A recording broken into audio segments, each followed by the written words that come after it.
What's up, people? Chris here to just give my thoughts on last night's Brandon Rios Mike Alvarado fight. Of course, I didn't make a video last night because when I got home, I made that UFC vid and was watching. Had recorded the Alvarado Rios fight. Fortunately, I was able to avoid all spoiler results and results, I should say. I didn't want to know what happened in the fight before I watched it, and I'm glad I didn't know the results. As expected, it was a war. It was a toe-to-toe, back and forth, just slugfest. I mean, it was exactly what fans wanted or expected from the fight. I picked Rios to win the fight. I thought that he might be able to win a late stoppage or a decision.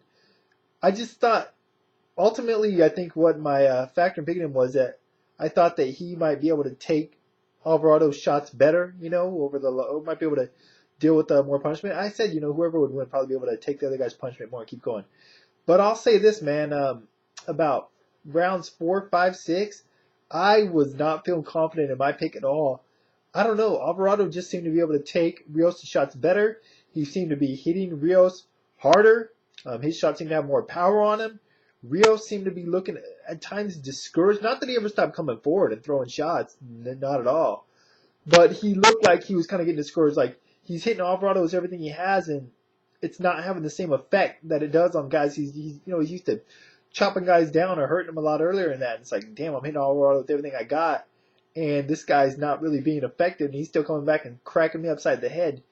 He was landing that left hook a lot early on. Alvarado was landing that uppercut, but it just seemed like Rios' shots weren't doing as much damage. Even though Alvarado's face was marked up, it seemed like Alvarado's shots were having a more of an effect on Brandon Rios than vice versa.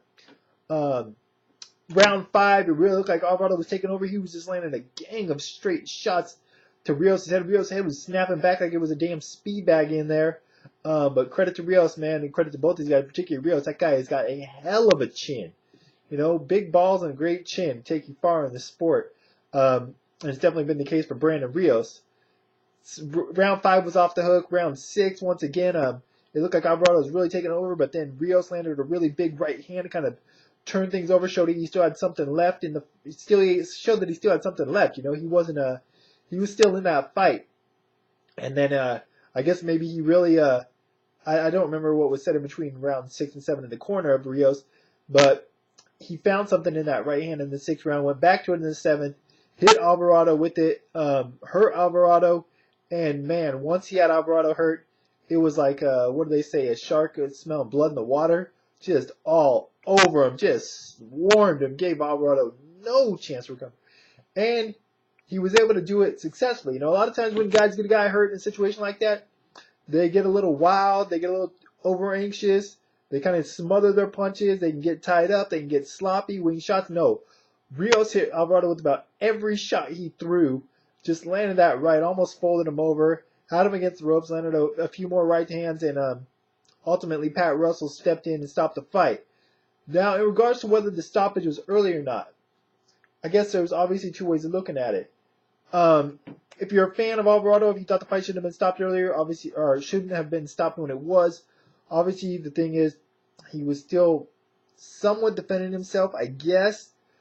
He wasn't out on his feet, he didn't get knocked down. In that kind of a fight, you have to give the fighter the benefit of the doubt, let him go out on his shield. One of those type of bouts. Until he's really defenseless, like the end of Castillo Corrales 1, where Castillo was pretty much just hanging there, dead man walking, so to speak. Alternatively, Pat Russell said he felt that Alvarado couldn't defend himself. Alvarado did look like he was out on his feet. I think if Rios would have been allowed to continue, I think he would have finished Alvarado off. He would have dropped him, I think, and he would have finished him off. I think Alvarado was pretty much out on his feet. He might have got knocked down and got back up.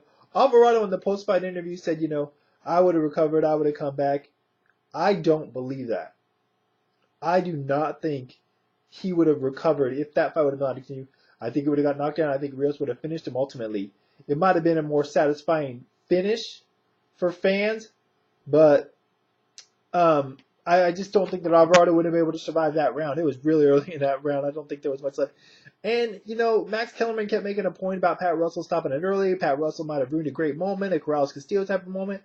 I don't think he did because, like I said, I don't think that much like, maybe he's thinking Corrales Castillo, where Corrales got knocked down twice and came back and won, or Gotti Ward won, where it looked like, who was it in this? What was that? The 10th round where it looked like I believe Gotti was out and he came back. I don't think that was the case here. I think Alvarado was really hurt more so than either of those guys were in that fight. And I think Alvarado, like I said, would have probably got stopped in that round. And Pat Russell, I can't come down hard on him. Remember the end of the third fight between Israel Vasquez and Rafael Marquez, the final round where who was it? I think Marquez almost went down, and Pat Russell could have jumped in and stopped it, but he didn't, and he let the fight continue, and it went to the end. It went to the full round. So I thought Pat Russell did a great job in that fight, and he's done some pretty good jobs roughing fights in the past. So I'm not going to get on him. I don't think he's no Steve Smoger. He's not going to let guys go to the death or the depth, depending on which way the fight goes. But I don't think he's a guy that's a bad rep that steps in there. And I think that the decision or the stoppage here was perfectly fine. So either way, thoughts on the fight? What do you think about the stoppage? Do you think it was premature, or do you think it was just?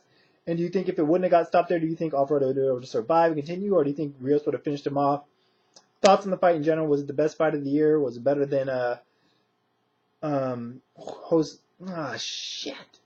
Man, I can't think of something. But Salido Lopez 2, and was it better than Maidana Soto Caras? And any other thoughts in general? I don't really have thoughts on Donaire Nishioka. By the time I got to that fight, the way it started out, I didn't really pay much attention to it. But that's it for now. Everything science finance related, links in the information part of this, always, as well as links to my Twitter. Till next time, I'm out.